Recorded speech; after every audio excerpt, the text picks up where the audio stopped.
Today, we are going to be talking through the top 10 worst selling cars in the US so far for 2024. Now, there can be a lot of reasons why a particular model just isn't selling all that well. It could be outdated or just generally lacking the features to be competitive in its segment.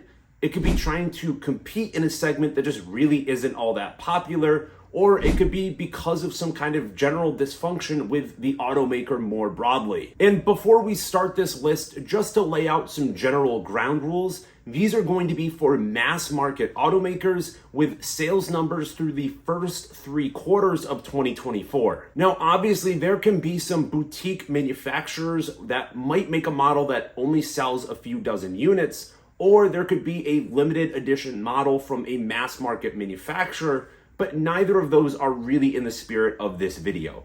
These are cars that the automakers intended to sell to a lot of people, and they're just not doing that. So without further ado, let's get into it. So to start us off, the 10th worst selling model in the US through the first 3 quarters of 2024 is going to be the BMW Z4, with sales of 1,417 units. Now, of course, the Z4 is BMW's convertible sports car, and it is the product of the joint partnership between BMW and Toyota, with the Toyota product of this partnership being the Supra. And I will say, I do think the Supra gets significantly more attention than the Z4, even though they are extremely similar cars. One thing that kind of hurts the Z4 though is that it's only offered as a convertible, which just limits the number of people you're able to sell to. One big change that BMW made for this model year with the Z4 was introducing the manual transmission, which is great for enthusiasts,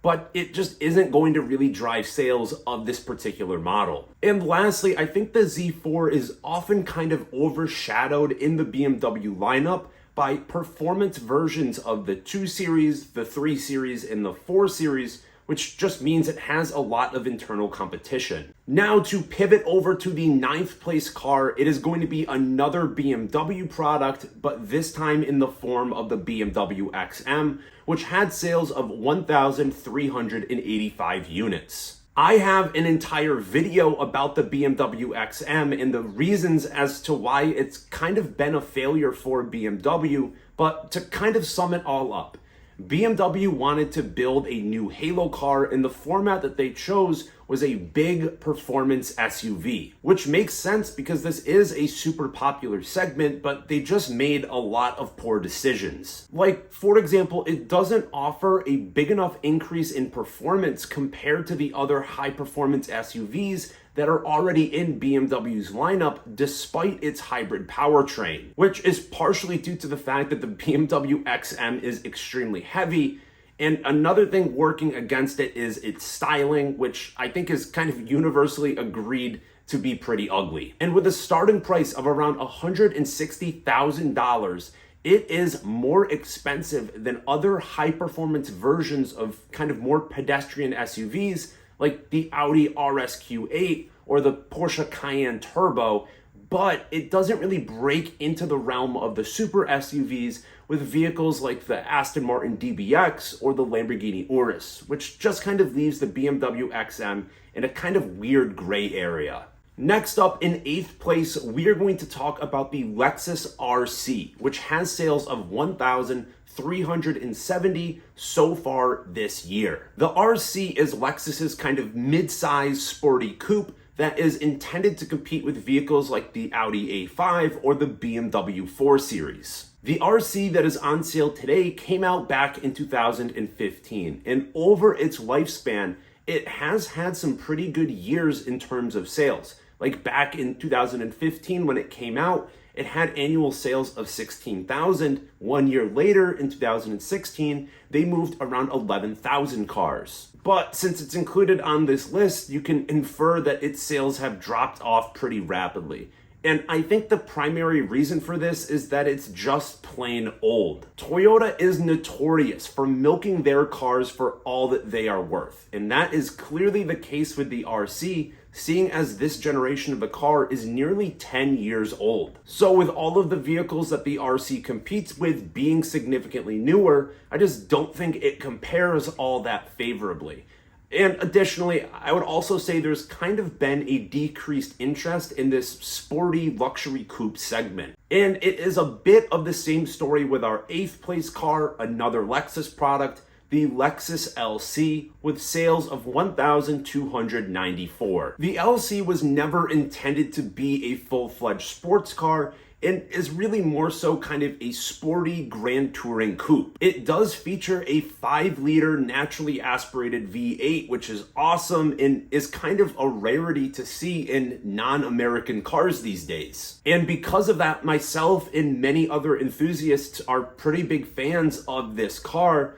But with a starting price of around $100,000, you are asking Porsche 911 money for a sporty Lexus. And I just think that people that are looking to spend that much money want a car that leans a little bit more on the performance side opposed to the grand touring side. Next up, we are going to double up on our 6th and 5th place cars. Firstly, with the Audi A8 with sales of 1,232. And the Audi A7 with sales of 10,040. The A8 is Audi's full-size luxury sedan that is meant to compete with vehicles like the Mercedes-Benz S-Class or the BMW 7 Series. The A7 is the liftback version of the A6, which is Audi's mid-size luxury sedan, kind of meant to compete with the Mercedes-Benz E-Class and the BMW 5 Series. And the reason why I grouped these two cars together, besides both being Audi products, is because they both kind of have the same issues. Mainly that their other German competitors are just a lot more popular. And the segment that they're trying to compete in, these mid to full-size luxury sedans, are just a lot less popular than they were maybe 10 or 20 years ago. Having a lot less demand in the market and high-quality competition is not a recipe for sales success. Next up on our list in 4th place is going to be the Genesis G90 with sales of 1,017 units. Now, more broadly, I think Genesis has been very successful in separating themselves from Hyundai and really creating their own brand as a luxury automaker. But as we just mentioned with the A8, competing in this segment of the full-size executive luxury sedan is incredibly difficult. Again, because there is just a lot of high-quality competition and there is less interest in luxury sedans and more of an interest in luxury SUVs. But to be completely honest, I don't think Genesis ever intended the G90 to be tremendously popular in the US. While most car companies are targeting the US as their primary market just because we buy so many cars, the G90 is tremendously popular in Hyundai's home country of South Korea, where it outsells the US versions something like 20-1. Now, in 3rd place is another vehicle that I don't ever think was intended to sell to the masses here in the US, and that would be the Fiat 500 with sales of 439. Now, full transparency here, the 500 did miss a few months of sales at the beginning of the year as it was being brought back to the US as an EV, but I don't think those few months of missed sales are really what's driving these poor numbers. I would instead argue that it is the segment that this vehicle is trying to compete in, combined with the fact that it is electric. It is pretty well established that this subcompact economy segment has just never really taken foothold in the US in the same way that it has in Europe, and there's also kind of slowing demand for EVs in the US market. Lastly, we are going to do another 2-for-1 for our 2nd and 1st place cars, with 2nd place going to the Toyota Mirai with sales of just 346. In 1st place, the worst selling vehicle so far in the US for 2024 is the Hyundai Nexo with sales of just 89 vehicles. Now, the reason that these two cars are grouped together is because they both feature hydrogen powertrains. And because of that, the only place that they are sold in the US is California, because it is the only state with any type of hydrogen infrastructure. Now, there is a lot to say about hydrogen and its potential as an alternative fuel source and some of the advantages that it offers. But to buy a hydrogen-powered vehicle as your day-to-day transportation in 2024, you do have to be a little bit crazy. Really, these cars are only sold to like hydrogen zealots who are hardcore believers in this technology and are willing to actively inconvenience themselves in the pursuit of like a greener future. And thus, these cars just really don't sell all that well. So to kind of wrap this up, I do think we can kind of see some common themes here.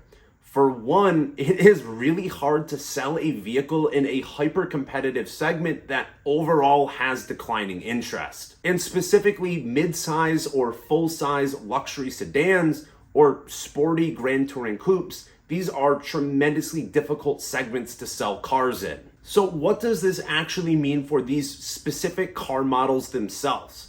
I would argue that this is a pretty clear sign that something needs to change. Whether that is refreshing the car with a new generation, rethinking it from the ground up, or just stopping sales in the US altogether.